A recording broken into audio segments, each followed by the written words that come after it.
2009년 서울특별시 한 주택. 당신들 아버지 재산 때문에 접근한 거잖아. 그쪽이야말로 이제 와서 착한 딸인 척하는 거 부끄럽지도 않아요? 친딸은 저희예요.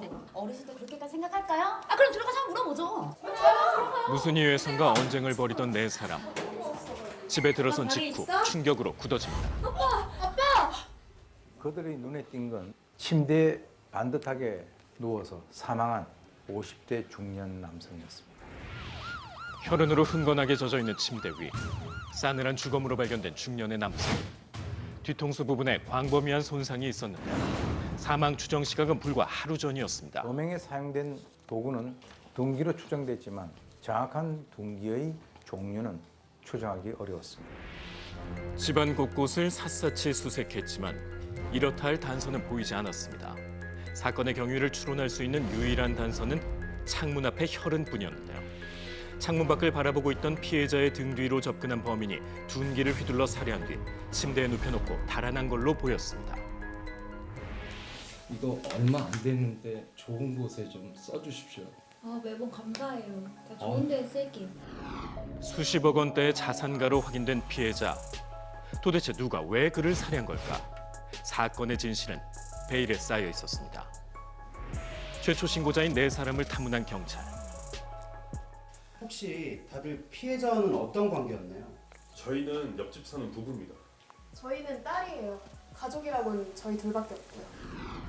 피해자의 두 딸 그리고 이웃집 부부. 이들은 무슨 이유로 언쟁을 벌인 걸까? 한 가지 석연찮은 점이 있었습니다. 전화를 받을 수 없습니다. 자꾸 왜 전화를 안 받아?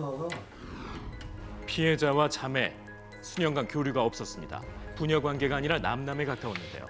그런데 사건 발생 4개월 전부터 갑작스레 다시 만나기 시작한 겁니다. 딸 들어왔어? 피해자와 두 딸 사이 무슨 일이 있던 건지 자세히 조사해 볼 필요가 있었습니다. 오랫동안 연을 끊고 살아오던 두 딸이 나타난 지 넉 달 만에 사건이 발생했기 때문에 이것이 과연 우연의 일치인지를 확인할 필요가 있었습니다. 수년간 인연을 끊고 지냈던 아버지를 다시 찾아가게 된 연유는 무엇일까? 왜 아버지와 연락을 끊고 지냈던 겁니까? 그동안 저희한테 아버지는 없는 사람이나 마찬가지였어요. 너 행실 똑바로 하라고 그랬지? 이제 제발 그만 좀 해. 뭘 그만해? 어? 내가 뭘 어쨌다고? 아 좀 내버려둬. 그냥 좀 내버려두라고. 비켜? 안 비켜? 당신 미쳤어? 이제 애한테까지 손을 대. 첫째 딸은 과거 아버지가 심한 가정폭력을 일삼았다고 진술합니다. 어머니가 교통사고로 세상을 떴을 때도 장례식조차 찾아오질 않았다는 건데요. 그때 인연을 끊기로 마음먹었다는 겁니다. 아버지 죄책감도 안 드세요? 평생을 아버지한테 시달리시던 어머니가 돌아가셨어요. 어떻게 장례식까지 안 오실 수가 있어요? 죽고 사는 건 다 지팔자야. 나보고 어쩌라고? 그날 이후로 저는 그 사람 이 세상에 없는 사람이라고 생각하고 살았어요. 원망의 감정이 가시지 않았던 자매가 대관절 피해자를 찾아간 이유는 뭘까? 피해자에 대한 원망이 깊었던 두 자매, 무슨 연유로 이 집을 출입하게 됐는지에 대해서 확인할 필요가 있었습니다. 아버지에 대한 좋지 않은 감정이 아직 남아있는 것으로 보이는데 다시 찾아가게 된 이유가 뭡니까? 4개월 전에 아버지한테서 전화가 왔었어요. 둘째 딸에게 걸려온 피해자의 전화. 여보세요? 아빠야. 전화하지 말라고 했잖아요. 아빠랑 할 말 없어요. 끊을게요. 잠깐만 기다려. 내가 살 날이 얼마 안 남았다 하더라. 뭐라고요? 검사 결과 췌장암 말기입니다. 예? 안 말기라고요? 피해자가 두 딸에게 연락해 시한부 판정 사실을 알린 겁니다. 처음엔 자매 역시 의견이 엇갈렸다는데 아빠가 아프다잖아. 다 그 사람 업보야. 그 사람이 자초한 거라고. 아빠를 용서하라는 게 아니야 언니. 사람이 죽는다잖아. 자매는 아버지가 여전히 미웠던 것은 사실이지만 시한부 판정을 받았다는 말에 끝내 용서를 결심했다고 밝혔습니다. 둘째 딸의 입에서 의미 있는 진술이 나오게 되는데요. 바로 이웃에 있던 두 부부에 관한 사항이었습니다. 딱 보니까 돈만 돕고 노인이야. 잘 구슬리면 한몫 챙길 수 있겠어. 딸 왔어? 아이고 아침부터 만나네. 어르신 편히 주무셨어요? 오늘 저녁 식사 같이 하셔야죠. 아 이 사람 당연하지. 우리 딸하고 인사는 했나? 안녕하세요. 말씀 많이 들었어요. 아, 네, 그러시구나. 두 분 많이 닮으셨네. 나중에 봐. 예. 부부가 나누는 대화를 엿드는 둘째 딸. 찜찜한 기분을 지울 수가 없었다는데요. 아빠한테 순수한 목적을 가지고 접근한 것 같지 않았어요. 피해자의 재산을 노리고 계획적으로 접근했다는 의혹, 과연 사실인 걸까? 둘째 딸이 진술하길 당신들이 의도가 있어서 피해자에게 접근했다고 하던데 맞습니까? 둘째 딸이 그런 소리를 했다고요? 참 기가 막혀가지고. 약 1년 전 이사 왔다는 이웃 부부. 이사 오셨어요? 안녕하세요. 저희 앞집에 이사 왔어요. 앞으로 잘 부탁드리겠습니다. 젊은 사람들이 참 싹싹하네. 근데 혹시 혼자 사세요? 그렇지 뭐. 그러시면 저희 집에 가끔 이렇게 식사하러 오세요. 그날 이후 급속히 가까워진 세 사람. 수시로 함께 저녁 식사를 할 정도로 가족과 다름없는 사이였다는 겁니다. 아내랑 저는 어렸을 때 부모님이 일찍 돌아가셔서 항상 외로웠습니다.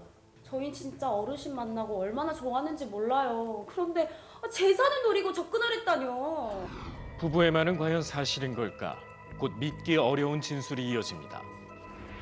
내가 자네 같은 아들 갖는 게 소원이었어. 이제 가족이나 다름없는데요 뭘. 안 그래요?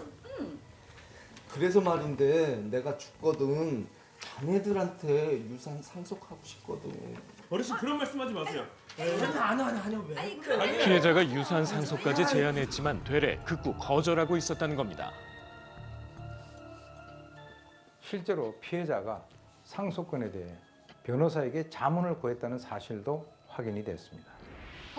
형사님, 비명 소리를 들었어요. 비명 소리요? 네, 진짜 비명 소리를 들었다니까요. 뭐야? 무슨 일 있는 거 아니야? 비명을 듣고 피해자의 집을 찾은 아내. 계세요? 계세요? 무슨 일이세요? 제 비명 소리 같은 게 들렸는데 혹시 무슨 일 있나 싶어서요. 아, 신경 쓰지 마시고 할 일 하세요.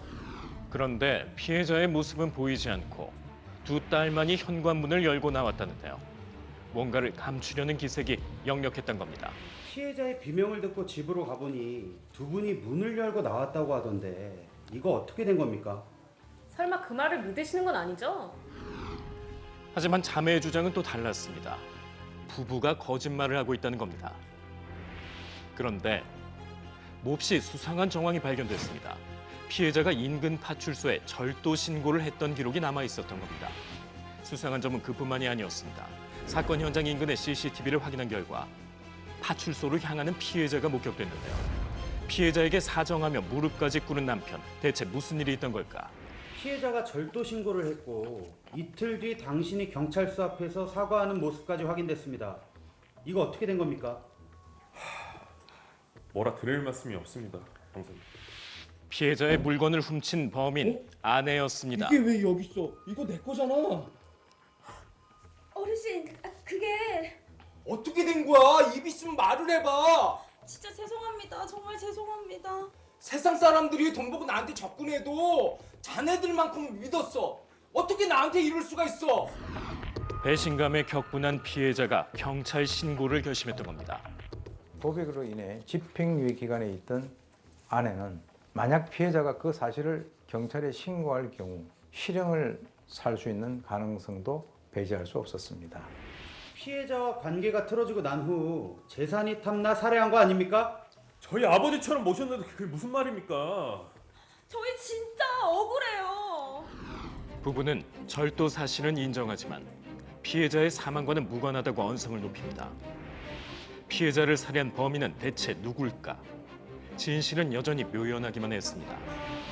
그때 경찰이 주목한 게 하나 있었습니다. 피해자의 혈흔이 묻어있던 집 창문 앞 콘크리트 바닥이었습니다. 정확히 창문과 일직선상에 놓인 바닥이 산산조각 깨져 있었던 겁니다. 깨진 콘크리트 사이를 감식한 결과 피해자의 미세 혈흔까지 발견됐습니다. 바닥을 깨뜨릴 정도로 무거운 물체가 피해자의 집 옥상에서 떨어졌던 상황. 사건과 연관된 것이 분명해 보였습니다. 옥상 바닥을 면밀하게 수색한 경찰, 마침내 결정적인 단서를 찾아냅니다. 피해자의 집 창문과 일직선상에 놓인 옥상 바닥에 범인의 것으로 추정되는 한 쌍의 족적이 남아있던 겁니다.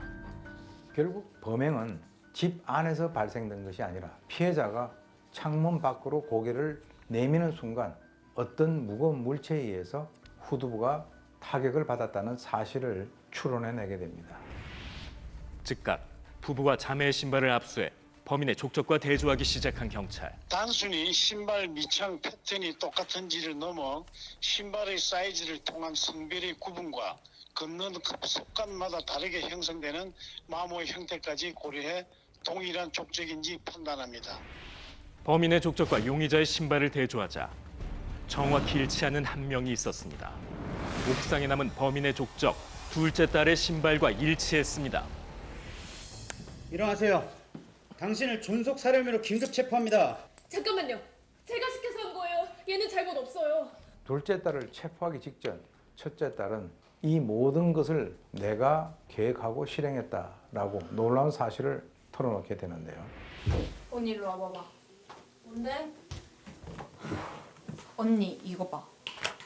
이게 뭐야? 상속권 변경 서류를 보고 분노한 자매.